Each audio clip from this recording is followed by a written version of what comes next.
Vamos falar de liderança e vamos começar contextualizando, porque não é simplesmente uma definição, talvez, de how to, 10 passos para. E eu acho que o grande erro que a gente comete quando a gente exerce a liderança em qualquer instância é justamente preencher esses pré-requisitos, né? Então vamos contextualizar.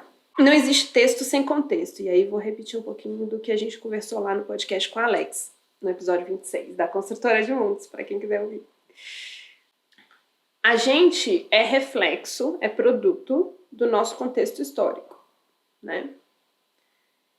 E na maior parte das vezes a gente está respondendo a isso e não necessariamente construindo o que a gente quer, né? Se a gente olha o histórico de liderança, das teorias de liderança, o que era considerado, quais as características que se esperavam de um líder, ou o que era considerado um líder. E aí a gente vai nos contextos históricos onde esse tema começa a aparecer, que é na época ainda de conquista territorial, né, das grandes civilizações conquistando umas às outras, isso lá em 1800 e blau. A gente começa a falar de teoria de liderança nessa época, que é a teoria do grande homem, que estava aliada, estava associada à imagem de homens, gênero homem, masculino, forte, capazes de batalhar, literalmente, de guerrear e conquistar territórios. Por quê? Porque esse era o contexto. O que eles precisavam fazer? Liderar tropas, conquistar territórios e civilizações inimigas, né? Ou prósperas, as quais eles precisavam dos recursos. Então, isso era liderança. E aí a gente foi evoluindo no nosso histórico social, cultural, político, né? Outras perspectivas foram surgindo. A gente passa para a Revolução Industrial, e aí o líder, ele deixa de ser monárquico, forte, ele passa a ser hereditário, ele passa a ser, talvez, com algumas características que podem ser desenvolvidas. Por quê? Porque aí nasceu a aristocracia. A aristocracia, a burguesia, os donos dos meios de produção da Revolução Industrial, eles não eram monárquicos, eles não eram filhos dos reis, eles não tinham a herança divina do poder. Então, como que eu legitimo o poder de alguém em um contexto diferente, onde que eu preciso legitimar quem tem o poder da produtividade, mas eu falava antes que era o rei, e ele era o filho de Deus, nomeado por Deus, e agora eu tenho que justificar outra coisa. Então a liderança passou a ser alguém com determinadas características e virtudes coincidentemente aristocráticas, né? Então, assim, um acaso, a liderança coincidia com o comportamento aristocrático, né? E aí isso foi evoluindo. A gente entende que o poder político, aí a gente tem, óbvio, ainda muito, né? A questão das grandes guerras também influenciou muito nisso, mas a gente entende que começa a nascer um terceiro ator muito pesado, muito importante, que são as instituições privadas, né? Depois da Revolução Industrial, as empresas, as corporações, elas viram atores e influenciadores globais, locais, globais, muito fortes. E o dinheiro começa a entrar na mesa, né? Não só o poder político, mas a influência do capital começa a influenciar em quem manda e nas regras, em quem faz as regras. Então a gente começa a falar também de uma liderança empresarial. A gente começa a falar que o líder é aquele que também tem capacidade de gestão, é aquele que também tem capacidade de conduzir negócios e todas as características inerentes a isso. Então, hoje a gente fala que tem uma instituição chamada Global Justice. Global Justice Now é uma instituição inglesa, ela faz um ranking. Acho que a última leitura foi de 2000, alguma coisa assim, mas duvido que esteja diferente disso. Se tiver, vai ser para mais ressaltada do que era, né? Depois do Covid, provavelmente. Eles fazem um ranking das principais instituições econômicas globais do mundo, tanto pública ou privada, né? Das 200 instituições econômicas mais fortes do mundo, 75% são corporações, 25% são estados-nação. Então, tá claro quem manda no game, né? E aí a gente começa a colocar a liderança corporativa e empresarial como o modelo de liderança esperado. Porque é quem manda no game, quem vira o ponteiro. Quem toma decisão e dita regra. Embora a gente não perceba, né? Mas a gente consegue entender nesses detalhes, assim. Então, a característica passa a ser uma liderança empresarial corporativa. E o que é isso, né? No começo, com as condições de trabalho péssimas da Revolução Industrial, bem no começo ali, né? Coisa muito incipiente, era aquele líder que minimamente respeitava as condições de trabalho ali. Então, isso era liderança. Era enxergar a dignidade de outro ser humano que está trabalhando. Isso já era, uau! Nossa, que líder maravilhoso. E aí foi evoluindo. A gente teve revoluções feministas, né? E aí entraram outros temas, onde a liderança também tinha que dar conta de soft skills, de habilidades sociais, psicológicas, uma demanda também de um público diferente, né? As mulheres, por muito tempo, agora tô chegando bem mais para cá, né? Por muito tempo, as poucas, por muito não, ainda hoje, né? Eu fui por muitas vezes a única mulher da sala, né? Por muitas vezes. A gente tá falando dos anos 2000, né? Principalmente quanto mais alta posição, quanto reuniões mais de hierarquia mais alta, aí sim, né, menos mulher se vê na sala.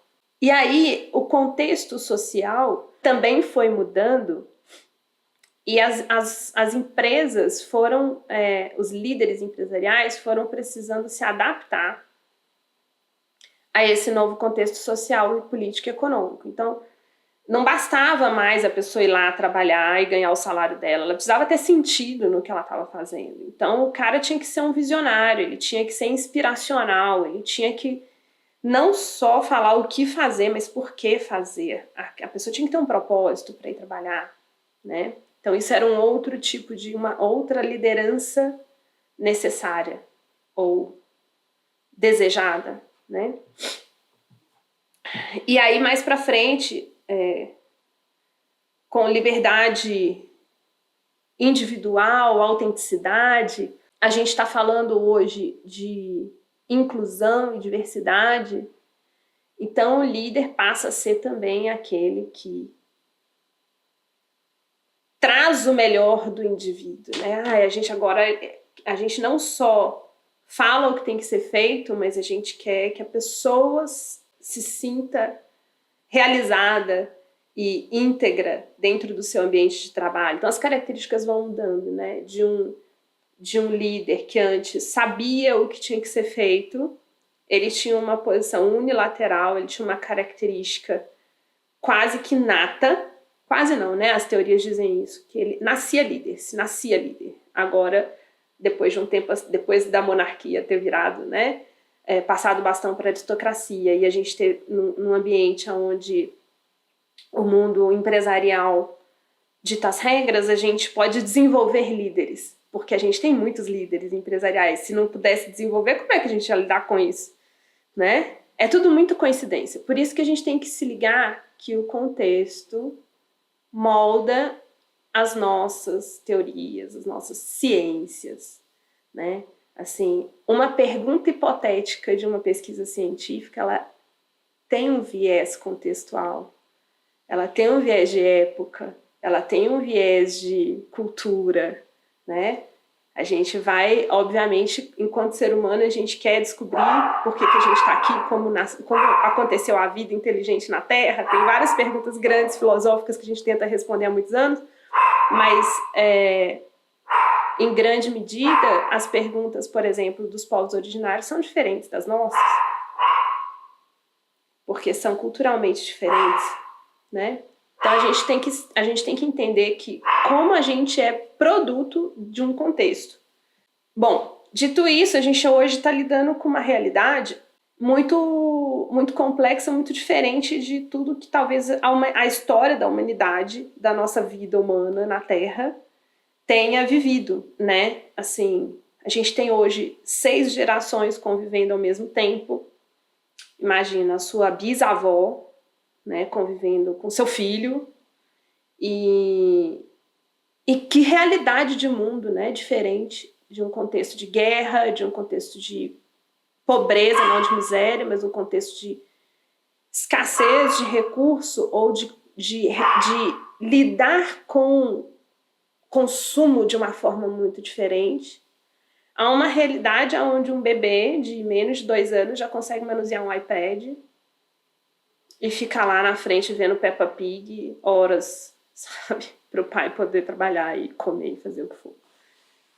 Então, assim, a gente está falando de realidades muito diferentes. A gente está falando de uma realidade em que a gente mudou, inclusive, o nome da era geológica que a gente está, né? Que chama, ao invés de Holoceno, ela virou Antropoceno a partir de 1945, por conta das nossas influências humanas nos ciclos naturais da Terra, né?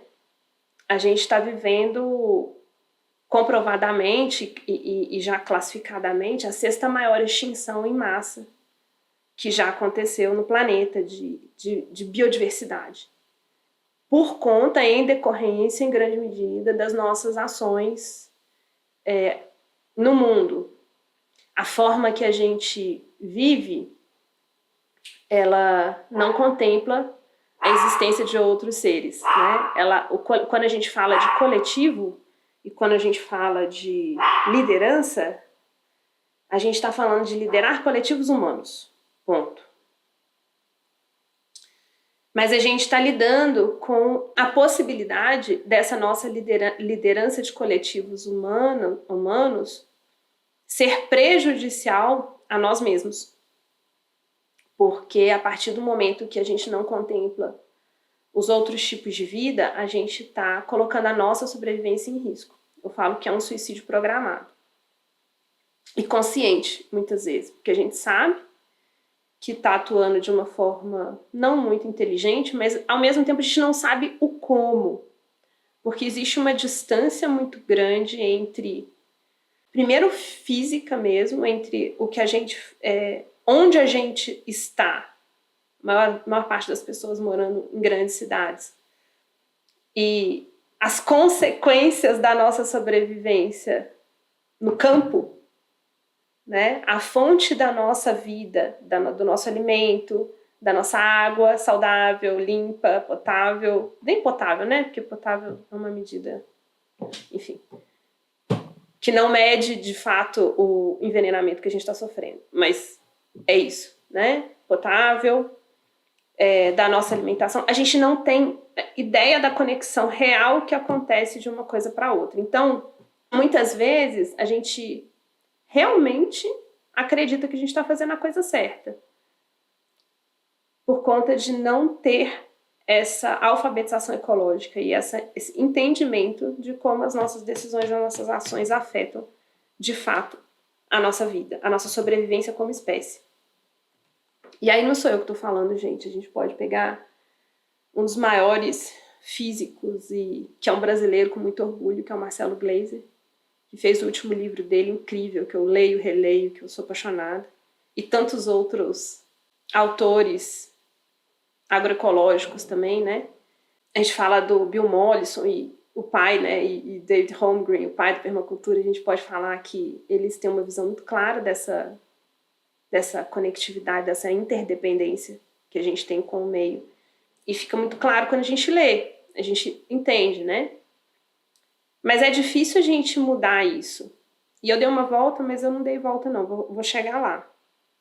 Porque a primeira frase que eu falei, não sei se é a primeira, mas lá no começo, é que a gente é fruto do meio. A gente não constrói aquilo que a gente quer conscientemente.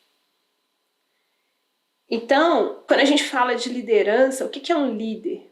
Talvez o líder, talvez mesmo, tá? Porque é uma construção. Já parte daí. Eu acho que o líder, ele co-constrói. Primeira coisa.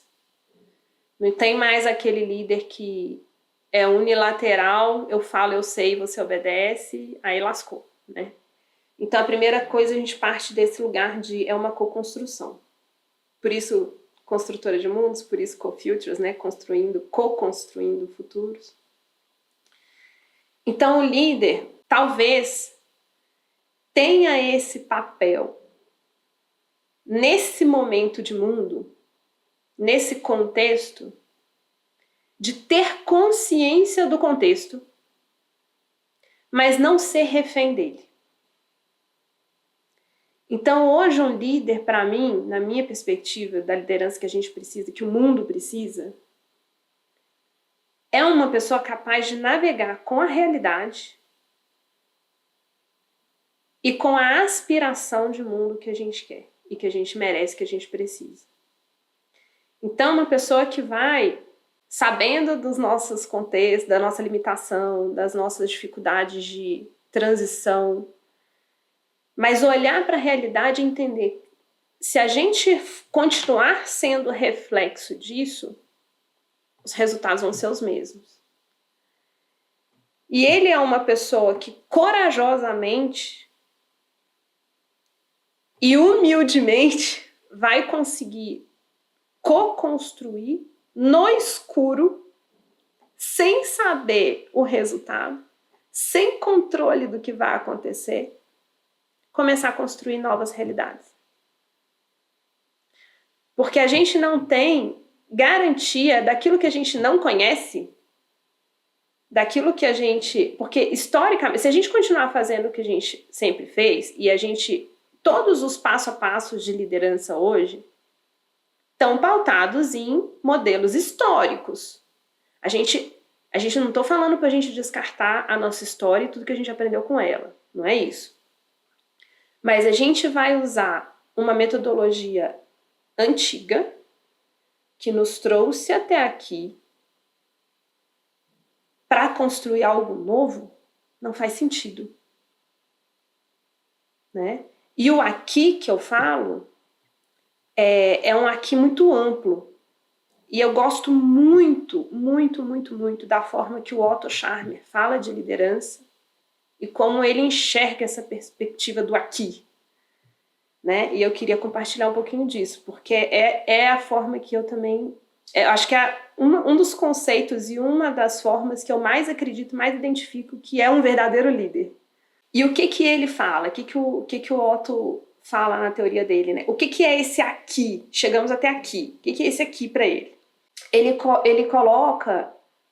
só para contextualizar, desculpa. O Otto Scharmer, um professor sênior do MIT, ele é alemão, ele tinha uma fazenda, né, cresceu numa fazenda na Alemanha com os pais, ele ainda tem. E a última vez, agora, em fevereiro, quando a gente esteve no curso de novo com ele, presencialmente, estava extremamente abalado, porque pegou fogo de novo na fazenda dele. E ele tava, ele já perdeu tudo umas várias vezes. Então, e fogo é fogo, a gente sabe como é, né? No sítio. Aliás, o meu pegou fogo também semana passada. Acabei de ir lá em Minas. Enfim. Mas o meu vizinho, meu amigo lá, que tá lá arrendando, a gente tá dando jeito. Mas é uma tristeza sem fim isso. Ver fogo no pasto, na plantação, é uma tristeza, né? E não precisa cortar essa parte. E ele é um fazendeiro economista, que ele desenvolveu uma teoria no MIT. Ele foi para os Estados Unidos, erradicado nos Estados Unidos há mais de 25 anos. E quando fala que é do MIT é legal, porque aí todo mundo escuta, que desenvolveu uma teoria chamada Teoria U. Né? E a teoria dele é pautada muito nas teorias sistêmicas e como que a gente transforma sistemas e contextos olhando para o futuro que emerge, que é um pouco isso que eu estou falando, né? Uma coisa é o que é, outra coisa é um futuro que a gente vai construir, que a gente ainda não sabe o que é, mas que precisa ser diferente desse que a gente está vivendo. Parar de reproduzir e bater bumbo para uma realidade que a gente não quer mais viver. Então, o que ele fala na teoria dele sobre o que é o aqui que a gente chegou, recapitulando? Que a gente vive hoje 3 grandes desconexões. A desconexão da gente com a gente mesmo, a desconexão da gente com o coletivo, com os outros, e a desconexão da gente com o planeta. Como que a gente identifica isso? A desconexão da gente com a gente mesmo não é difícil de perceber. Hoje, se a gente for no ranking das principais doenças do século, a gente está falando talvez de 8 das 10 principais doenças são mentais. São distúrbios psicológicos, de ansiedade, depressão, algum tipo de sintoma que a gente não está conseguindo lidar com a gente dentro da realidade que a gente está vivendo. A gente não tem reportado e nem divulgado, porque não se divulga suicídio, né? Porque você acaba estimulando e dando coragem para quem quer fazer, né? Então não se fala. Mas as taxas só aumentam. Então, né? A gente tem aumento de casos e que não se divulga, mas é isso. A gente não está dando conta da gente mesmo. A gente não está dando conta de viver nesse mundo, né? A gente não fala isso, mas é verdade. E quem está no mundo e tenta dá conta como? Se entorpecendo. Na maior parte do tempo. Então, para dar conta de estar aqui vivo, ou a gente enche a cara, ou a gente toma uns negocinhos para sair do ar, ou a gente vive medicado para poder dar conta de fazer o que tem que fazer. E tá tudo bem a gente se medicar, se a gente precisar se medicar e tá doente. Não é isso que eu tô falando. Eu tô falando de tomar energético de manhã para ficar acordado, tomar remédio para dormir na hora que tem que dormir. Se a nossa biologia foi feita para fazer isso normalmente. A gente é um mamífero, ser vivo, que biologicamente tem uma inteligência absurda, como qualquer outra coisa viva na Terra, que não precisa de medicamento para isso. A gente sabe dormir, gente. A gente não precisa aprender a dormir, a gente não precisa tomar remédio para dormir, a gente sabe acordar. A gente não precisa tomar remédio para acordar, né? A gente sabe ir ao banheiro. Mas a gente vive com o intestino irritado, com diarreia, passando mal, porque a gente está ansioso, porque a gente não está alinhado e coerente com o que deveria ser uma boa vida, vamos dizer assim.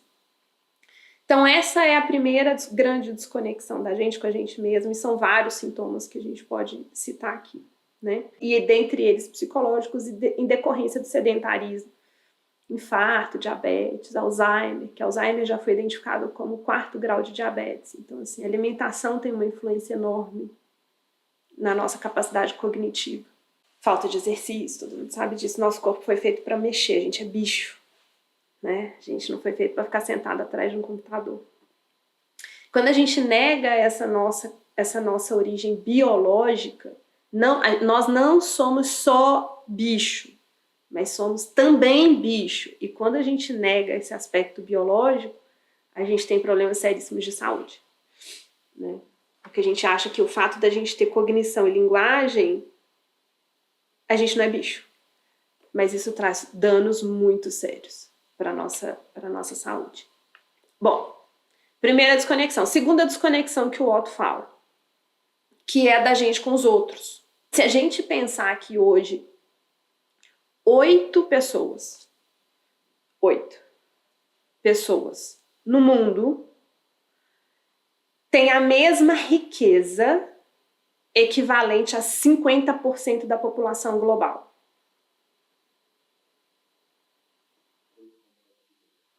É isso, 3,7 bilhões.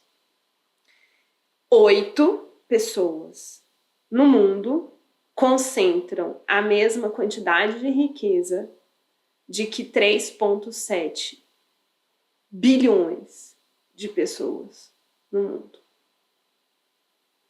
Não é possível que esse modelo tá certo, brother. Essa incapacidade que a gente... Na verdade, não é uma incapacidade porque a gente é capaz. Mas, de alguma forma, a gente se blindou da nossa habilidade empática e da nossa habilidade de estar em coletivo, que o nosso sucesso está vinculado, ou ele acontece em detrimento a outras vidas. De uma forma muito... Não tem nem palavra, né? Falar desumana. Não sei nem adjetivo para dar para isso. Tipo, pensar que hoje 50% da população mundial vive em insegurança alimentar. Insegurança alimentar é uma definição que significa o seguinte: a pessoa não sabe o que ela vai comer. Não sabe se ela vai comer hoje.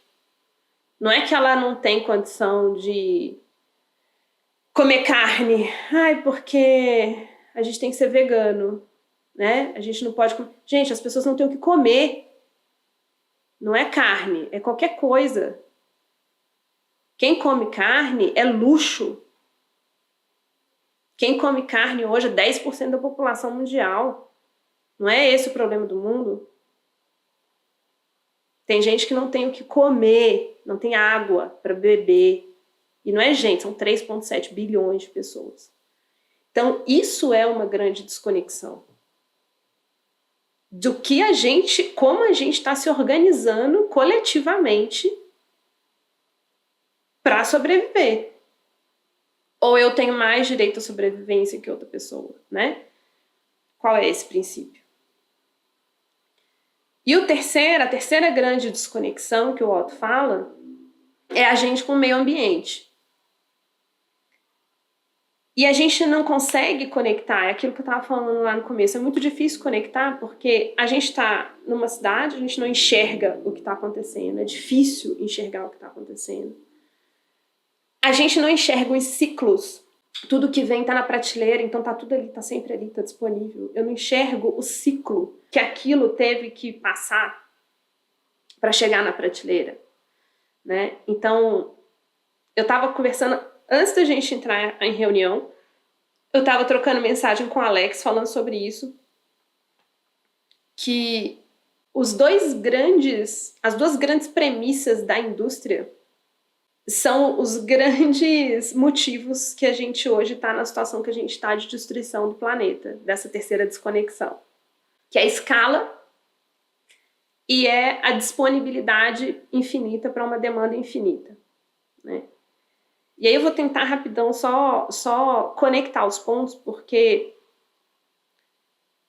eu fiquei nos últimos 3 anos em aula com um professor que eu admiro e gosto demais, chamado Eurico Viana, e aprendi muito com ele, muito. Ainda sei 1/1000º do que existe e do que é possível, mas assim, sempre que eu estava em contato com ele, a minha angústia era: como é que eu traduzo isso para as pessoas entenderem? Como é que eu traduzo isso para o impacto real do dia a dia do mundo corporativo de onde eu vim? Como é que eu explico isso para as pessoas? E eu acho que eu estou começando a achar um caminho que eu vou conseguir trazer essa explicação mais palpável. Então, quais são os 2 pressupostos da indústria? Você tem que escalar, porque uma linha de produção ela tem que funcionar em volume para ela poder ter preço e poder ter viabilidade econômica. Então, você trabalha com escalas grandes. E você tem que ter disponibilidade de produto, porque se o seu consumidor chega hoje e não acha aquele produto, ele não te compra nunca mais. Ele tem que ter a certeza de que ele vai te achar lá e ele vai te comprar. Para ele ter lealdade, fidelidade, recompra, margem, lucro, crescimento, etc. Tudo que a gente sabe e segue o círculo, né? E aí, eu tava pensando assim, cara, qual a origem disso? Por que que isso destrói tudo? Isso desrespeita todos os ciclos naturais da Terra. Eu não tô falando de produto, vamos pensar em produto, tudo que a gente tem, papel, livro, algodão, roupa, shampoo de cabelo, condicionador que usa babosa, usa óleo de palma, usa uma fragrância de uma erva medicinal ou de uma fruta, algodão que faz a nossa roupa, uma tintura que vem de uma semente, madeira que faz uma mesa. Vamos só tirar da conta o que é petróleo e minerais, porque isso aí não tem, é estoque finito, não tem como a gente cultivar, então não entra nessa conta, mas que daí a gente também já sabe o resultado disso, a gente tem reserva para próximos 30, 50 anos, até para as nossas baterias solares. Então, assim, tô tirando a parte de estoque limitado que a gente tem, né, na nossa prateleira da terra. Tô falando de coisas que a gente cultiva, que a gente tem agência imediata sobre. A gente poderia fazer diferente porque a gente, inclusive, pode plantar e pode cultivar aquilo que a gente precisa, tá? Aí, o que que acontece? Dentro desse contexto que eu coloquei da necessidade da escala e de volume. Como isso reflete na desertificação do mundo, nas mudanças climáticas e no envenenamento que a gente está vivendo com agrotóxico e tudo. Para eu conseguir atender essa demanda, inevitavelmente eu vou trabalhar com monoculturas gigantescas, completamente artificiais. Porque a natureza existe em sazonalidades, em ciclos. Vou dar o exemplo da minha manguinha. A minha manguinha, meu pomar de manga, ele dá dezembro e janeiro. Porque é o ciclo da manga. Você tem um ano cuidando daquela mangueira lá, dezembro, janeiro ela vai dar fruto. O resto do ano não tem manga. Aí você vê manga na prateleira do supermercado o ano inteiro. Por quê? Porque a demanda existe. Porque as pessoas consomem manga. Você está comendo veneno. Aquela manga, para existir o ano inteiro, ela é fruto de um cultivo extremamente químico e nocivo. E as pessoas não sabem disso. A gente não sabe a sazonalidade dos produtos. E a gente acha ruim quando a gente não acha. Quando a gente faz aquelas assinaturas de cesta de alimento que você não pode escolher. A pessoa fica puta porque não pode escolher. Meu, você não pode escolher porque a terra dá o que dá naquele ciclo. Você tá comendo uma comida natural, direito, não tá envenenada, ela tá no melhor auge nutritivo dela. Por isso que você não pode escolher. A gente não pode escolher tudo, gente. Pelo amor de Deus, parece um bando de criança mimada querendo escolher tudo. É isso que acontece. Volta, no momento de desabafo. Então, quando a gente entende a demanda necessária da matéria-prima para esse processo de industrialização, naturalmente ou obrigatoriamente, eu vou precisar ter uma produção latifundiária, uma grande produção, totalmente artificial, para que ela rompa os ciclos naturais dela. A gente estressa a natureza num grau para ela produzir para além do que ela pode produzir, fora do ciclo natural dela. É tipo a gente tomando café para ficar acordado até meia-noite, para trabalhar. É o que a gente faz com a gente, com a natureza. É exatamente a mesma coisa. A gente tem ciclo, a gente tem que dormir. Cortisol, 7 horas da manhã, tá no pico. Por quê? Porque a gente tinha que estar acordado. E 18 horas, quando o sol vai embora, a melanina começa a aumentar. Por quê? Porque a gente tinha que estar dormindo e não indo para academia. Mas é isso que a gente faz. A gente joga veneno na terra e a gente joga veneno no corpo para a gente romper os ciclos em nome da produtividade, em nome da eficiência, em nome do consumo. Beleza? O que acontece quando a gente faz isso na terra? E aí eu tô falando da terceira grande desconexão ainda, galera. Eu tô falando da desconexão com o ecossistema e com o meio ambiente. O que acontece? Quanto mais veneno a gente coloca, quanto mais artificialidade a gente leva para a Terra, a gente mata toda a microbiologia do solo. Qual a consequência disso? A consequência disso é a desertificação. Por quê? Porque quando eu mato a biodiversidade, porque eu tenho monoculturas, eu não tenho biodiversidade, aí eu jogo veneno, aí eu mato a biodiversidade do solo, não só a variedade de espécies, mas eu também acabo com, porque eu preciso de uma monocultura que me dê volume.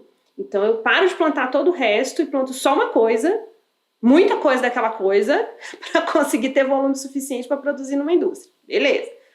Isso já prejudica a biodiversidade do solo, porque a gente precisa de variedades de plantas, o que segura a água no solo, o que faz com que os nutrientes se fixem e os fungos e bactérias trabalhem no solo. A raiz das plantas. A gente precisa de variedade de planta. A gente acabou com isso. Aí a gente joga veneno. Quando a gente joga veneno, a gente está matando, inclusive, aqueles fungos e bactérias que sobraram. O que os fungos e bactérias fazem? Como uma planta consegue alimento e nutriente para ela crescer e se desenvolver com qualidade, não com caloria vazia? E isso eu aprendi com a KNF, estudando um pouquinho a KNF. E que é maravilhosa. O que é a KNF? É uma metodologia coreana de nutrição de solo. Basicamente, para quem nunca ouviu falar nisso. O que os fungos e bactérias fazem? Vamos pensar num antibiótico tópico? Vamos pensar quando você tem uma urticária, quando você tem uma alergia. Você tem que passar um creme de antibiótico na pele para poder curar a sua alergia. E eu trabalhei em farmacêutica, eu posso falar isso com tranquilidade. Existe o genérico e existe o de marca. Aí o genérico e o de marca tá dizendo assim, 60% da substância X no seu PTO que é o antibiótico. Aí você fala assim, a mesma coisa. A substância é exatamente a mesma, a concentração é exatamente a mesma, é só passar na pele que resolve. Por que um resolve e o outro não resolve? Ou o outro não resolve sempre, ou o outro não resolve na velocidade que tem que resolver, né? E aí, assim, genérico resolve? Resolve, gente. Mas a gente tem que cuidar quais as fábricas de genérico que você pode confiar, assim como qualquer outro produto que a gente coloca no nosso corpo e que a gente ingere. Por quê? E aí que eu vou entrar na comparação dos fungos e das bactérias. Porque não basta ter a substância na pele. Existe uma coisa chamada veículo, que é o creme ao qual a substância está inserida, para que a sua pele seja capaz de absorver a substância. Quando você toma um comprimido, tem a substância química lá, mas ela tem a farinha, ou a cápsula, o gel, seja o que for, que está dentro, a substância está dentro daquele veículo que torna a substância biodisponível para o seu corpo. Sem isso, sai no xixi. Você não consegue absorver o alimento, o remédio. Você não consegue absorver e fazer o efeito que tem que fazer. Qual o papel dos fungos e das bactérias no solo? Eles deixam a substância biodisponível para as plantas. Eles são o grande veículo de nutrição para as plantas poderem crescer e se desenvolver. Mas não é o sol e a água também. Mas para aquela força toda maravilhosa da natureza acontecer, existem químicas que acontecem embaixo do solo. E só são possíveis, essas reações químicas só são possíveis de acontecer com a presença de fungo e bactéria. Eles são o grande veículo natural de absorção de substância nutritiva para a planta crescer. O que a gente está fazendo com eles? Matando. Com antibiótico, com veneno, com agrotóxico. para a gente poder ter escala, para a gente poder plantar e colher o ano inteiro, para a gente poder ter produto disponível na prateleira o ano inteiro, porque não dá para ter produto sazonal, dá muito trabalho logisticamente. A gente perde dinheiro, o consumidor fica chateado porque não encontra o produto. E aí o que acontece?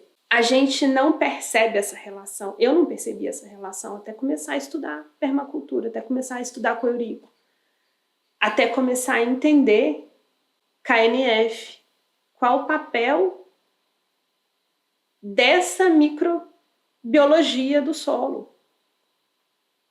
E aí quando a gente vai para o campo, vai para uma cidade do interior e a gente vê tudo verdinho, a gente fala, não, tudo gramado. A gente fala, ai que lindo, tá tudo verdinho. A gente acha que verde é sinônimo de natureza, né? E que é suficiente. Mas não é. Isso não significa nutrição, isso não significa biodiversidade. E aí a gente come um alimento que está, além de envenenado, sem nutriente. Porque o que a gente faz? Já que a gente não tem fungo e bactéria, aí a gente precisa colocar artificialmente aquelas vitaminas para a planta. Que é aquilo assim que a gente toma de vez em quando. Porque a gente está comendo caloria vazia. Então a gente tem que repor. Mas até que ponto ela vai conseguir absorver isso? Porque ela não tem mais o veículo adequado para absorver esse nutriente. É a mesma coisa que passar a substância sem passar o veículo, que vai deixar a substância biodisponível para a gente. Então existe uma grande desconexão, né? E isso provoca a desertificação, isso provoca os acidentes que a gente está cansado de ver, de enchente, de desabamento, desmoronamento, porque o solo está um telhado impermeável, super frágil, vem uma tromba d'água que a gente não está esperando e cada vez mais vem com mais frequência, e a gente vai lavar esse solo cada vez mais. Então aí entra um ciclo vicioso de padrões e de problemas que a gente está vivendo. E aí a sua pergunta inicial, na verdade, foi o que é o líder, ou o que é liderança e tal. E o Otto responde o seguinte, que o líder hoje é aquele capaz de dar um passo no desconhecido. É o cara que vai ter, o cara ou a pessoa que vai ter a coragem de ouvir a realidade, perceber a realidade, mas começar a construir coisas que não existem e caminhar na direção de algo que a gente não sabe o que é, mas que vai ser diferente dessa que a gente está fazendo. Porque o que a gente está fazendo, do jeito que a gente está fazendo, não está funcionando, não está ornando mais. E aí quando a gente vê os cursos de liderança, né, hoje, quando a gente fala de liderança corporativa, a maioria dos treinamentos e a maioria das fórmulas, né, das habilidades, das competências, a gente vê uma continuidade e uma reprodução do modelo que existe. A gente vê treinamentos de condicionamento e de ajuste a um modelo de gestão e econômico que não está nos favorecendo, né? Então, quando a gente fala de liderança, a gente pode falar, bom, o que é a liderança hoje? E várias pesquisas corporativas, se a gente fizer olhar a Gallup, tem lá as pesquisas, quais as principais habilidades de um líder hoje? Tal qual para ser promovido dentro de uma organização hoje. Então, hoje, para você navegar e para você conseguir sua promoção e para você conseguir sobreviver neste contexto como gestor, por isso que eu gosto de separar uma coisa da outra. Uma coisa é gestão, outra coisa é liderança. O que a gente está falando com o nome de liderança no mundo é gestão. A gente precisa de pessoas em posições organizacionais que sigam fazendo o que está sendo feito. Isso não é liderança. E aí eu compartilho da visão do Otto, por isso que eu faço os treinamentos dele, estou presente em todos os eventos possíveis que eu posso, na presença dele, que a gente não está falando sobre reproduzir modelos ou gerenciar ferramentas eficientes, produtivas, para gerar mais consumo. Isso não é liderança. Isso é gestão. Gestão de um modelo que tem essas consequências que a gente está falando, que trouxeram a gente até aqui. E que a gente pode mudar. Tudo que a gente fez hoje, aonde a gente chegou hoje, foi feito, foi construído, foi criado. A gente fez. Se a gente tem essa capacidade de fazer, a gente pode fazer outra coisa. A gente também tem capacidade de construir outras coisas. É uma questão de foco, de decisão, né? Ah, Mari, mas como que a gente vai fazer nesse mundo? Tá, não sei o que, é impossível fazer isso. Então, isso é liderança. É ter coragem para fazer. E começar de algum lugar. E eu não tenho expectativa, eu acho que o líder é aquele cara que vai mudar o mundo e que vai... Não, eu acho que é no pequeno, é no dia a dia. Sei lá, é nessa conversa que a gente tá tendo que se alguém escutar e achar boa e puder transformar a forma de enxergar o mundo, de interagir com o mundo, já valeu, sabe? Não tem... A gente não faz milagre, porque não é... A liderança não é esse lugar de endeusamento e do salvador, do herói que vai... Não, não é. É de construir junto. E não ter as respostas prontas. Se você, né, Mari, como é que resolve? Como é que faz? Não sei. Não sei. Mas vamos tentar? Juntos. Porque você tem uma habilidade que eu não tenho. Você tem um conhecimento que eu não tenho. O fulano tem outro, o Beltrano tem... Vamos juntar todo mundo aqui? E vamos ver o que a gente consegue melhorar nessa direção? Então, o lugar do líder é o lugar onde ele vai co-construir caminhos alternativos. Mas ele vai dar o primeiro passo no desconhecido. Essa é a diferença. Ele vai ter coragem de falar, vamos tentar por esse caminho? Mesmo que a gente não saiba exatamente como vai ser, o que vai acontecer, a gente pode achar alguma coisa aqui.